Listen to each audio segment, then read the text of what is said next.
Quand tu viens de connaître quelqu'un, tu commences par lui raconter tous tes problèmes. Tu commences pas, tu peux rencontrer quelqu'un, au juge commence à dire comment tu as mal à la tête, tu as mal au pied, comment ton frère est en prison, ta mère hospitalisée. Ah, quand même, un peu de manière. Donc c'est la même chose avec Dieu. Quand on vient de rencontrer quelqu'un, on prend le temps vraiment de connaître la personne, de voir, voilà. Donc c'est la même chose avec Dieu. Apprendre à le connaître, ne pas commencer à raconter, citer tous ses problèmes et tout. Donc c'est ce que Dieu m'a appris à faire. Et plus le temps passait, plus mes prières changeaient. Hello tout le monde, hello la famille, hello à toi qui me regarde, j'espère que tu vas bien. J'espère de tout cœur que tu vas bien, que tu te portes bien et que ce message te trouve en santé. Voilà. Si ce n'est pas le cas, alors je prie afin que Dieu te fortifie et te restaure, afin que tu te relèves, que tu reçoives la force nécessaire pour te relever. Je m'appelle Désirée et sur cette chaîne, je partage avec toi la parole de Dieu. Je t'encourage également à avoir une intimité avec Dieu. Oui, une intimité avec Dieu. On a tous besoin de l'intimité avec Dieu. C'est ce qui fait notre force, c'est ce qui nous rapproche de Dieu, c'est ce qui fait changer notre quotidien. Et quand on apprend vraiment à connaître Dieu, on ne veut plus se séparer de lui. Et c'est ce que je souhaite vraiment que tu vives pour sortir vraiment du stress du quotidien. Donc, dans cette vidéo, je vais partager avec toi la parole de Dieu. Voilà. Donc, si tu n'as pas encore regardé la vidéo précédente où je partageais avec toi ce que Dieu nous a recommandé de faire en cette année, c'est-à-dire de ne pas nous inquiéter du tout. Et la façon de le faire, en fait, c'est de chercher d'abord le royaume des cieux. Et c'est ce que je vais expliquer dans cette vidéo, en fait, qui sera une série de vidéos parce que j'ai eu à cœur de le faire comme ça parce que Dieu voudrait que toi et moi nous comprenions en profondeur ce que cela signifie. Tu sais, nous avons l'habitude de beaucoup prier et quand Dieu nous répond, soit on ne l'entend pas, soit on ne comprend pas. Et ça fait bizarre en fait parce que nous ne pouvons pas aller vers quelqu'un par exemple, lui poser un problème et quand il nous répond en fait, on ne comprend pas.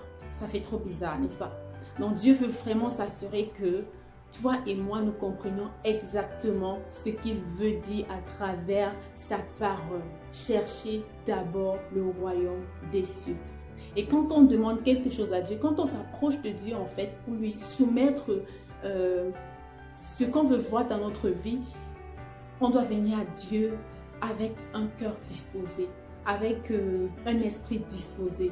Non pas venir imposer à Dieu la façon dont on voudrait qu'il nous réponde, mais être disposé à s'accommoder à comment Dieu voudrait régler notre situation. Donc c'est ce qui fait souvent le problème de beaucoup de personnes et finalement ils commencent à dire des choses méchantes sur Dieu, à accuser Dieu, que Dieu ne nous a pas répondu et tout. Donc pour éviter tout ça, je vais vraiment t'inviter à suivre cette série de vidéos jusqu'au bout, afin qu'il y ait une bonne communication entre Dieu et toi, ce qui est très important. Parce que même dans un foyer, quand il n'y a pas une bonne communication, alors c'est du brouillard. Donc c'est très important que nous mettons cela en pratique pour vivre une vie épanouie, sans stress, faire confiance en Dieu en toute situation.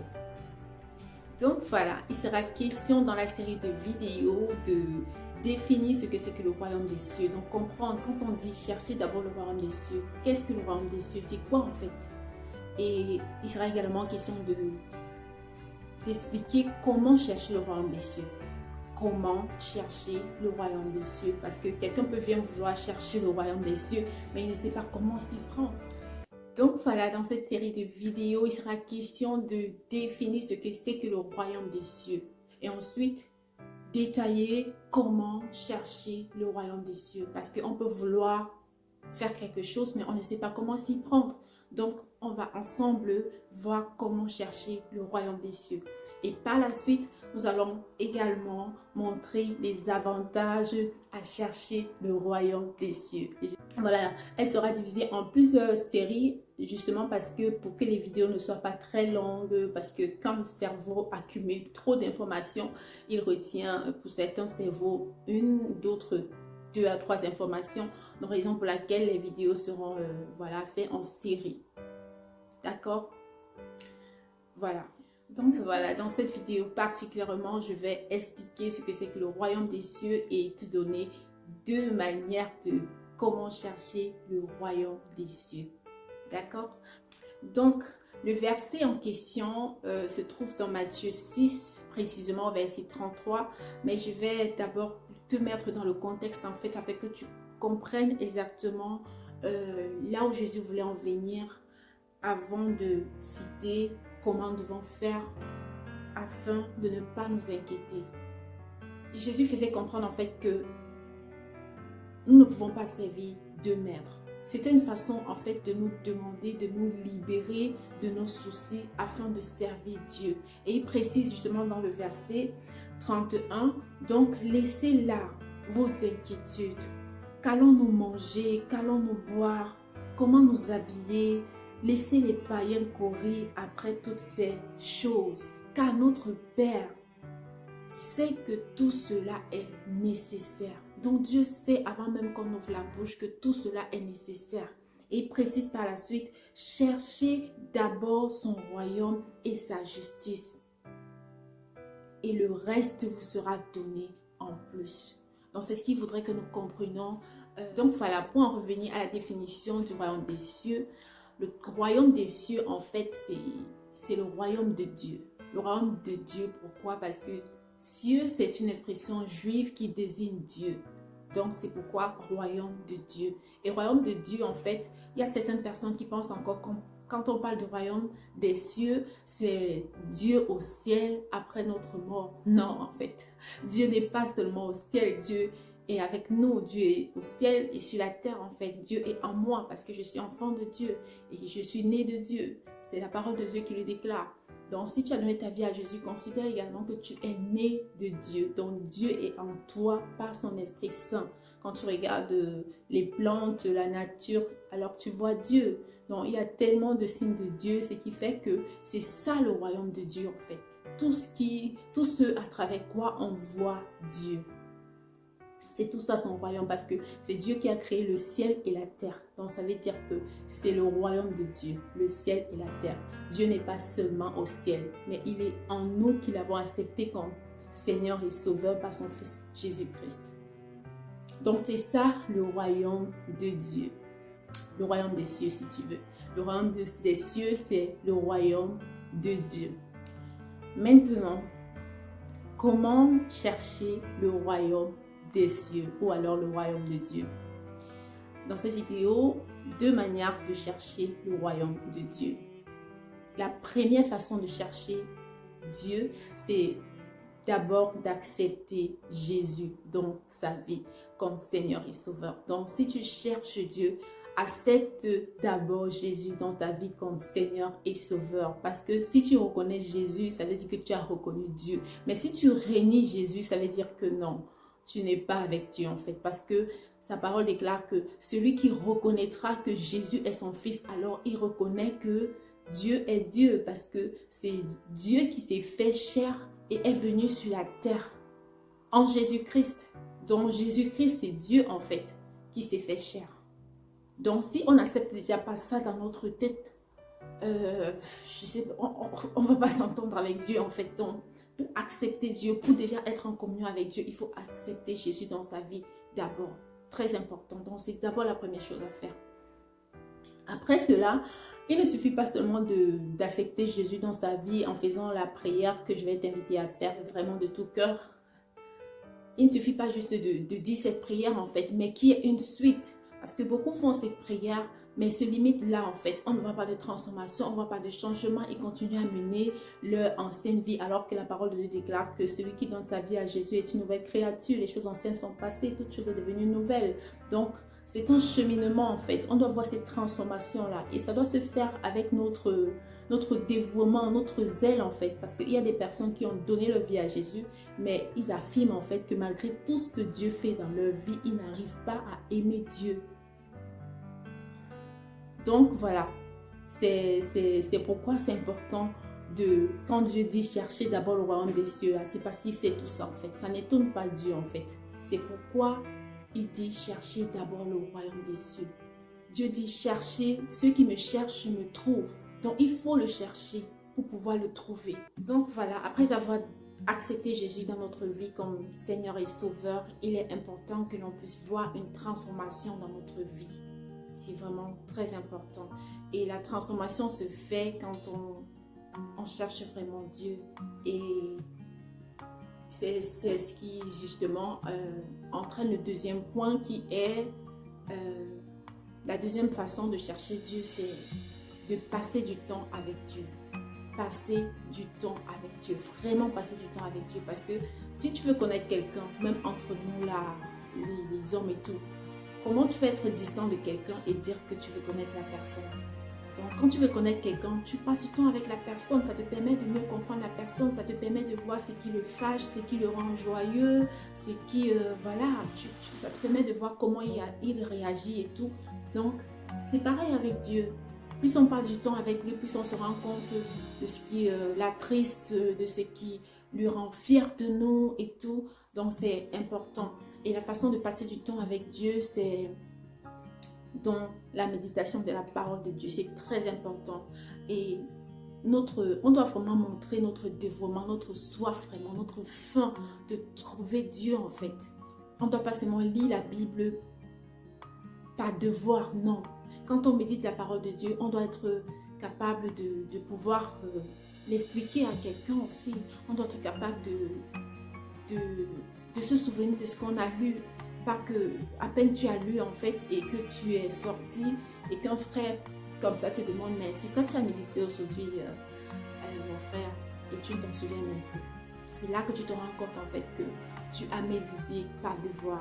Mais quand tu médites parce que tu cherches vraiment Dieu, il y a une différence. Parce que la prière que tu fais même avant la méditation, tu demandes à Dieu vraiment d'ouvrir ton entendement, de sortir tous les raisonnements de ta tête pour pouvoir le trouver, le comprendre, d'entrer en profondeur, que la parole et toi, vous fassiez vraiment un.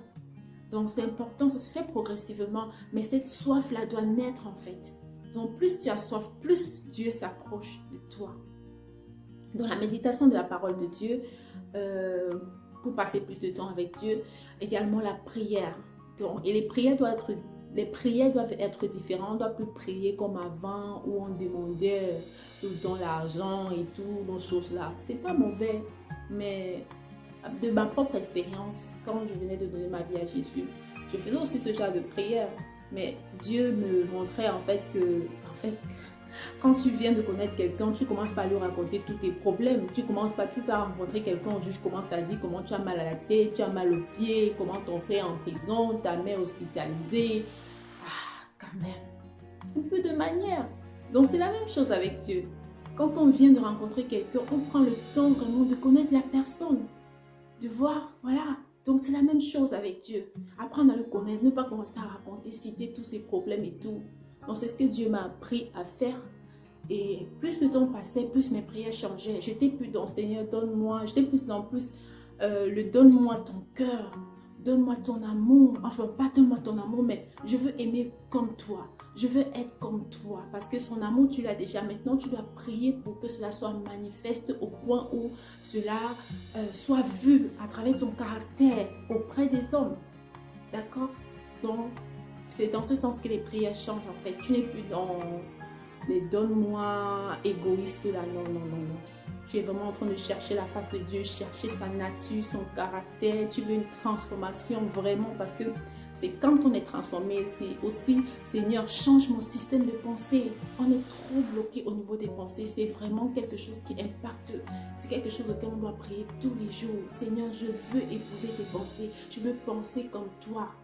C'est très important. C'est là où quand on voit le changement de nos prières, on sent que Dieu est en train de prendre vraiment plus de place en nous.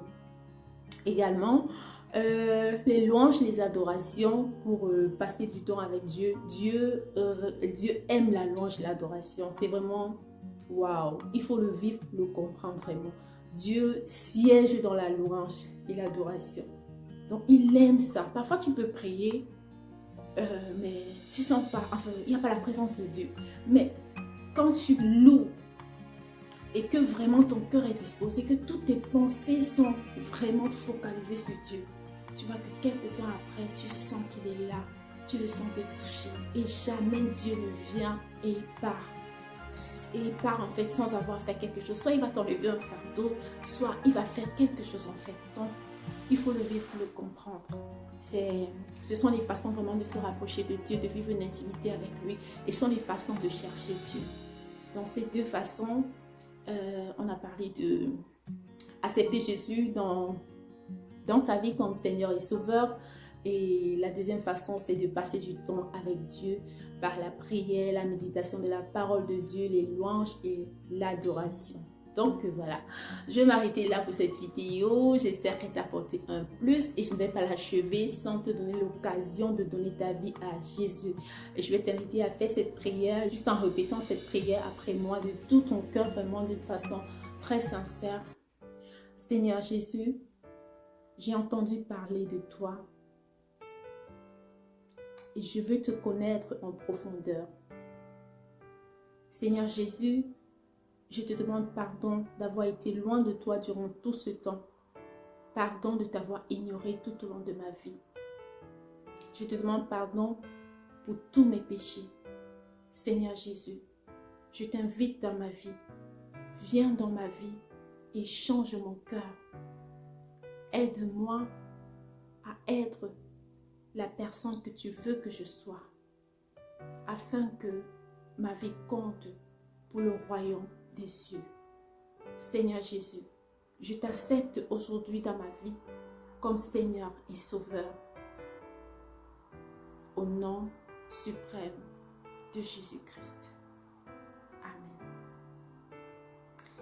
Donc, si tu as fait cette prière, je te félicite vraiment et t'encourage vraiment à créer ton intimité avec Dieu en fait. Ne pas seulement te limiter à ce que tu entends de part et d'autre, mais vraiment Dieu veut que nous nous rapprochions chacun de lui, de le chercher en fait. C'est ce que j'ai fait et vraiment c'est ce que je peux te souhaiter. Donc, cherche à connaître Dieu, rapproche-toi de lui, qu'il voit que voilà, tu le cherches et vraiment, plus tu fais un pas, lui il fait 3 pas en fait. Donc, plus tu t'avances vers lui, plus lui vient vers toi. Ceux qui me cherchent me trouvent, c'est ce que Dieu dit dans sa parole. Donc voilà, je te souhaite beaucoup de bonheur et on se dit à la prochaine dans une autre vidéo. N'hésite pas à partager la vidéo autour de toi et ne laisse pas le monde changer ton sourire, mais que ton sourire change le monde. Allez, bye bye!